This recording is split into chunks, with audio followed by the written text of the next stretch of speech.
Let me begin with a parable, a story told not to instruct but to illuminate. It's about a man named George who felt utterly ordinary, a cog in the vast machinery of a big city. He had a job, bills, and weekend routines just like anyone else.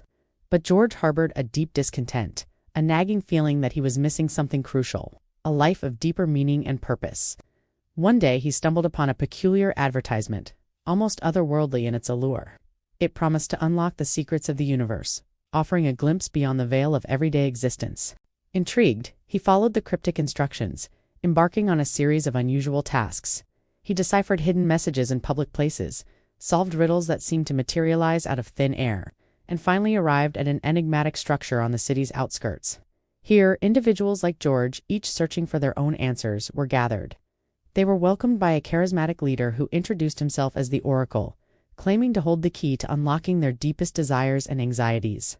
Under the Oracle's guidance, George and the others were led through a labyrinth of puzzles and challenges that tested their intellect, patience, and resolve.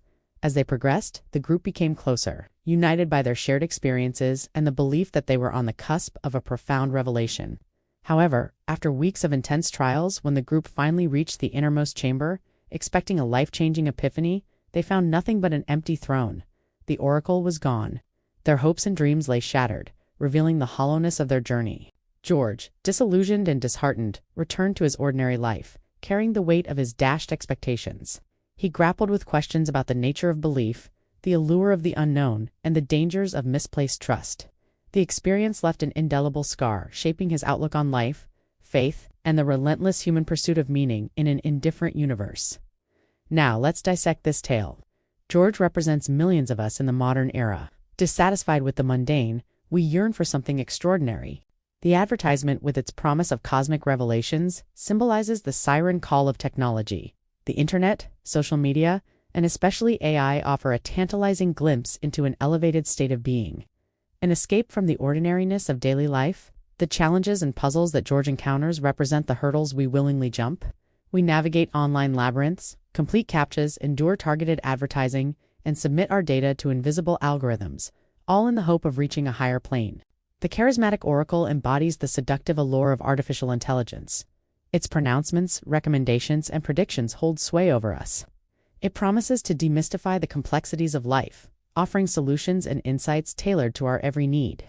However, the eventual revelation of the empty throne underscores the illusory nature of our quest. AI, for all its sophistication, cannot provide the profound answers we seek.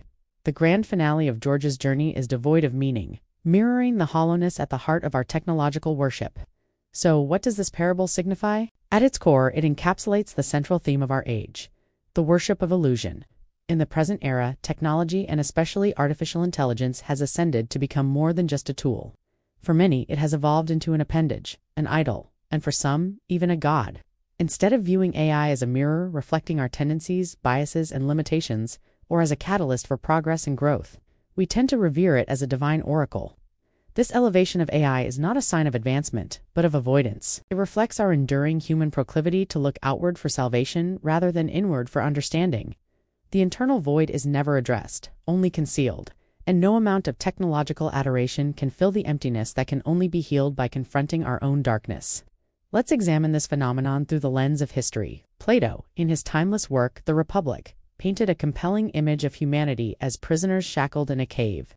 These prisoners mistake shadows dancing on the cave wall for reality, unaware that they are only observing projections of the real world outside. Those who worship abstractions, whether political ideologies, technological fantasies, or in our time, AI systems, remain tethered to the cave wall. They are unable to perceive reality itself. Kierkegaard, centuries later, offered a similar critique of what he termed the crowd of Christendom. He argued that the majority of Christians in his day had allowed outward rituals, social respectability, and empty traditions to eclipse inward faith and genuine transformation. In a different vein, but with a comparable message, Karl Marx cautioned against false consciousness. He saw how the working class could become so absorbed in ideologies and abstractions that they failed to recognize the material suffering of their own class and community. These critiques converge in our present moment. To lose oneself in technological illusions is to remain enslaved to the cave wall. It is to substitute hollow ritual for authentic faith, and it is to perpetuate false consciousness that blinds us to injustice. Now, let's address another critical aspect of this issue. Justice, in its essence, is not an abstract concept. It is not a disembodied ideal floating in the ethereal realm of future possibilities. It is embodied in action, in the tangible, in the real. The biblical tradition articulates this forcefully. Learn to do good, seek justice, rescue the oppressed, defend the orphan, plead for the widow. Isaiah 1:17. Where poverty persists, where the weak are silenced, and where the abused remain neglected, justice is absent. To ignore these realities while becoming engrossed in digital crusades is to abandon the very people one claims to serve. In such neglect, neutrality is impossible. Dietrich Bonhoeffer, the courageous German pastor and theologian who resisted Nazism, put this starkly: silence in the face of evil is itself evil. One cannot be uninvolved in suffering. To refuse to act on behalf of the oppressed is to side, however passively, with their oppression. This is the sobering truth. Those who immerse themselves in illusions are not only failing to help, they are often actively hindering others. By confusing fantasy with substance, they become stumbling blocks. Their amplified but hollow voices drown out the cries of the afflicted. Their frenetic but fruitless actions distract from the real work that could bring healing and change. In this way, their pursuit of illusion does not simply fail to resolve suffering, it often exacerbates it. We have strayed far from the original intent and essence of allegory. Symbols, myths, and tools like artificial intelligence were not intended to be worshipped. They were meant to reflect truths about ourselves. They are mirrors, not masters. But instead of extracting wisdom from allegory, many have fallen captive to spectacle. Consider the biblical story of the Israelites wandering in the desert. For 40 years they craved food and water. God provided manna and water from a rock. But the Israelites complained, questioning where their sustenance would come from. God responded by sending them poisonous snakes. When they questioned Moses, he prayed for them, and God provided a bronze snake on a pole. Anyone bitten by a venomous snake could look at the bronze snake and live. This episode carries a powerful lesson. The Israelites repeatedly doubted God's ability to provide for them. Preferring to focus on their immediate hunger and thirst rather than trusting in God's promises, they failed to grasp that their salvation lay not in hoarding provisions or relying on their own strength, but in looking to God for guidance and sustenance. Similarly, in our relationship with technology, we must resist the temptation to hoard data, monopolize resources, or wield our knowledge as a form of power. Instead, we should approach technology with humility, recognizing its limitations and potential pitfalls. The path forward begins with acknowledging that the future is not bleeding today. The future is not starving tonight. The future is not silenced or beaten or abandoned in this very moment. People are. Entire communities are. The obsession with imagined causes detached from reality blinds us to this fact. It excuses us from the hard, urgent responsibility of serving those who suffer now. It provides the illusion of moral engagement while leaving injustice untouched. What we require is a shift in perspective, a recognition that the most pressing issues affecting people everywhere are not located in some abstract future threatened by climate change or economic collapse.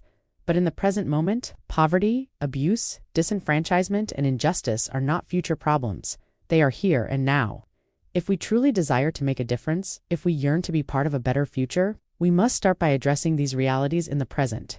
Our efforts should focus on tangible actions that alleviate suffering, empower communities, and promote justice. Supporting local initiatives, advocating for policy changes, and holding those in power accountable are vital steps in this direction.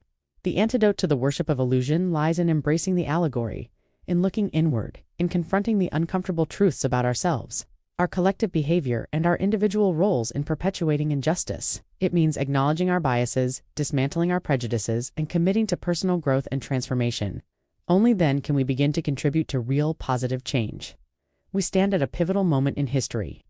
The allure of technological salvation is strong, but the consequences of succumbing to it are dire. The worship of illusion promises empty thrones, false consciousness, and missed opportunities for genuine transformation. The choice is ours. To chase fantasies is to abandon reality. To cling to illusions is to reject responsibility. But to embrace the allegory, however uncomfortable, is to embark on the arduous but essential journey of self-discovery and collective healing. Only then can we hope to contribute to a better future, not by gazing at distant stars, but by tending to the wounds that bleed in the here and now.